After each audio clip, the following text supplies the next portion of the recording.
اللہ تبارک و تعالی نے قرآن مجید میں نبی رحمت علیہ الصلاۃ والسلام سے فرمایا ہے کہ اے محبوب علیہ السلام، بے شک ہم نے آپ کو خیر کثیر عطا فرمائی ہے۔ انا اعطیناک الکوثر، محبوب ہم نے آپ کو خیر کثیر دے دی۔ اب آپ اس کے جواب میں یہ کریں کہ فصل لربک، اپنے رب کے لیے نماز پڑھیں، وانحر اور قربانی کریں، نماز پڑھیں اور قربانی کریں۔ ان شانئک ھو الابتر، آپ کا جو دشمن ہے وہ بے نام و نشان رہے گا، آپ کا دشمن۔ قربانی شعار اسلام میں سے ہے، قربانی اللہ کو بڑی محبوب ہے۔ نبی رحمت علیہ السلام نے فرمایا 10 ذی الحج کو جو عمل اللہ کو سب سے زیادہ پسند ہے، ظاہر ہے 10 ذی الحج کو لوگ نماز بھی پڑھتے ہیں عید کی، اور فجر کی نماز بھی پڑھتے ہیں، ذکر بھی کرتے ہیں، عبادت بھی کرتے ہیں، بہت سارے کام کرتے ہیں، لیکن حضور علیہ السلام فرماتے ہیں کہ اللہ کو 10 ذی الحج کو جو کام سب سے زیادہ پسند ہے وہ خون بہانا ہے، جانور کو ذبح کرنا ہے۔ نبی پاک صلی اللہ علیہ وسلم نے اپنے غلاموں کی دلچسپی پیدا فرمائی ہے، قربانی کے ساتھ شوق اور ذوق کا ذکر فرمایا ہے۔ کچھ کام ایسے ہوتے ہیں جو کسی کی غیر موجودگی میں بھی ہو جاتے ہیں، لیکن نبی پاک صلی اللہ تعالیٰ علیہ وسلم نے حضرت فاطمہ الزہرا رضی اللہ تعالیٰ عنہ سے فرمایا کہ فاطمہ ادھر آؤ، یہاں میرے پاس کھڑی ہو جاؤ۔ یا رسول اللہ کیا ہونے لگا ہے؟ فرمایا میں تمہارے قربانی کے جانور کو ذبح کرنے لگا ہوں۔ قریب کھڑا کر کے حضرت فاطمہ کو حضور نے ذبح فرمایا۔ میں اکثر یہ بات آپ احباب سے عرض کرتا رہتا ہوں کہ نبی کریم علیہ السلام کے کاشانہ نور پہ 2 3 مہینے تک کھانا نہیں پکتا تھا، لیکن قربانیاں اللہ کے رسول ہر سال 2 دیا کرتے تھے۔ کھانا 2 مہینے نہیں پکا اور قربانیاں 2، اور 2 قربانیاں دے کے حضور فرماتے ایک میری طرف سے ہے، ایک میری امت کی طرف سے ہے۔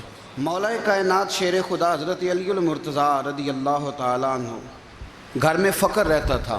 3 دن امام حسن اور حسین 3 دن بغیر سحری اور افطار کے کھجور اور پانی کے ساتھ روزہ رکھتے تھے، کھجور اور پانی کے ساتھ روزہ کھولتے تھے، پر قربانیاں مولا علی ہر سال 2 دیا کرتے تھے۔ ہمارے ہاں لوگ سارا سال خوشحال رہتے ہیں اور بڑی عید سے 10 دن پہلے تنگ دست ہو جاتے ہیں۔ جو 5 لاکھ روپیہ بیٹے کی شادی پہ خرچ کر لیتا ہے، پتہ نہیں کہاں سے لاتا ہے۔ اگر اس کو پتہ چل جائے کہ یہاں ایک پلاٹ سستا مل رہا ہے تو پھر پتہ نہیں کہاں سے ادھار اٹھا لاتا ہے۔ لیکن جب معاملہ قربانی کا آتا ہے پھر لوگ تنگ دستی کا اظہار کرتے ہیں۔ یاد رکھو، جب بندہ رب کریم کے راستے میں دیتا ہے، حضور علیہ السلام نے فرمایا تھا حضرت اسماء سے کہ تو اللہ کے راستے میں بے حساب خرچ کر، رب بھی تجھے بے حساب ہی عطا فرمائے گا۔ قربانی کے لیے شوق پیدا کریں، ذوق پیدا کریں اور دلچسپی پیدا کریں۔ یہ بات ٹھیک ہے کہ قربانی صاحب استطاعت پر فرض ہے، لیکن اس کے لیے شوق پیدا کریں۔ ایک ہے قربانی کرنا اور پھر ایک ہے قربانی کے گوشت کو تقسیم کرنا۔ قربانی کا سارا گوشت گھر میں رکھنا جائز ہے، اور جب تک آپ کا دل کرے آپ وہ گوشت کھائیں، شریعت آپ کو منع نہیں کرتی۔ لیکن میرا یہ سوال ہے کہ قربانی ظاہر ہے وہی لوگ کرتے ہیں نا جن کے پاس طاقت ہوتی ہے، تو سارا سال گوشت کھاتے ہیں، تو مطلب سارا سال اگر آپ گوشت کھا رہے ہیں تو پھر آپ مہربانی فرمائیں، یہ تو اللہ کے راستے میں ہے تو کوشش کریں یہ تقسیم ہو جائے۔ کچھ لوگ شاپر لے کے گوشت لینے آ جاتے ہیں، ان تک میرا یہ پیغام ضرور پہنچائیں کہ ان کے لیے سوال کرنا جائز ہی نہیں۔ شریعت یہ کہتی ہے کہ جس کے گھر میں ایک وقت کا کھانا موجود ہو، صبح کا اس کے گھر میں کھانا موجود ہے ایک ٹائم کا، اس بندے کے لیے کسی کے سامنے ہاتھ پھیلانا جائز۔ اتنا بھوکا آدمی کہ جس کے پاس اب کھانا ہی نہیں ہے ایک وقت کا بھی، وہ سوال کر سکتا ہے۔ چھوڑیں، سارا سال اگر ہم کسی امیر سے لے کے نہیں کھاتے تو کیا گھر میں ہنڈیاں نہیں پکتی؟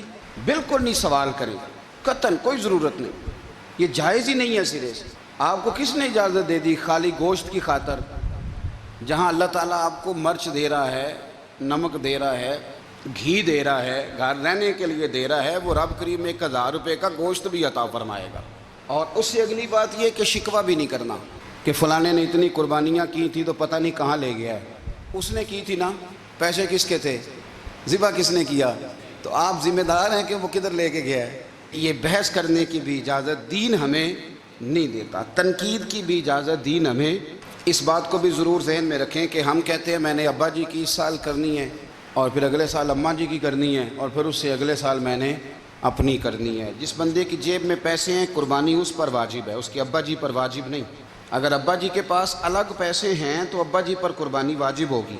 ہاں، اگر آپ کی جیب اجازت دیتی ہے تو آپ 3 قربانیاں خریدیں یا بڑے جانور میں 3 حصے ڈالیں، تو اب آپ 2 والدین کی ہو گئی، 1 آپ کی اپنی ہو گئی، لیکن جب تک آپ پر واجب قربانی آپ نہیں دیتے تب تک والدین کی قربانی دینا درست نہیں ہے، کیونکہ یہ دین میں واجب ہے۔ جو نماز آپ پہ فرض ہے وہ آپ نے پڑھنی ہے، اور جو ابا جی پہ فرض ہے وہ ابا جی نے پڑھنی ہے۔ اس مسئلے کو بھی ضرور ذہن نشین کریں۔ اس سے اگلی بات جو اور زیادہ ضروری ہے اس کا ضرور خیال فرمائیں، حصے ڈالے جاتے ہیں قربانی کے حصے، تو 6 حصے ہو گئے، اب 7واں حصہ مل نہیں رہا، تو ایک تگڑے سے بندے کے پاس جا کے مالدار سے کہا کہ چودھری صاحب حصہ ڈال لیں، ایک حصہ کم ہے۔ چودھری صاحب کہنے لگے کہ میں نے تو پہلے بھی 4 بکرے لیے ہوئے ہیں، تو چلو اگر تم کہتے ہو تو چلو بڑا گوشت آ جائے گا، تکے ہی بنا لیں گے، چلو بڑا گوشت بھی 10 کلو آ جائے گا تو کباب کے لیے رکھ لیں گے، چلو رکھ لو حصہ۔ اب 6 بندوں کی نیت قربانی کی، 7ویں کی گوشت کی، اس کی نیت قربانی کی، پچھلے 6 کی بھی قربانی نہیں ہوگی، وہ بھی گئے کام سے۔ آپ اس بات کو سمجھیں کہ قربانی کا مطلب یہ ہے کہ خالص اللہ کی رضا کے لیے مخصوص وقت میں مخصوص جانور ذبح کرنا۔ اس لیے یہ ضرور توجہ کریں اس بات پر کہ ہم کئی لوگوں کو فورس کر کے شامل کر لیتے ہیں۔ بندہ مالدار ہوتا ہے، وہ بھی کہتا ہے چلو ٹھیک ہے کوئی حرج نہیں، لیکن وہ نامینیٹ کرے گا۔ اگر اس نے اپنی قربانی رکھ لیا تو پھر وہ بتائے گا یہ قربانی کس کی ہے، والدین کی ہے، کس کی ہے۔ تو قربانی اس ترتیب سے کریں کہ اس کے سارے مسائل سے آگاہی حاصل کریں۔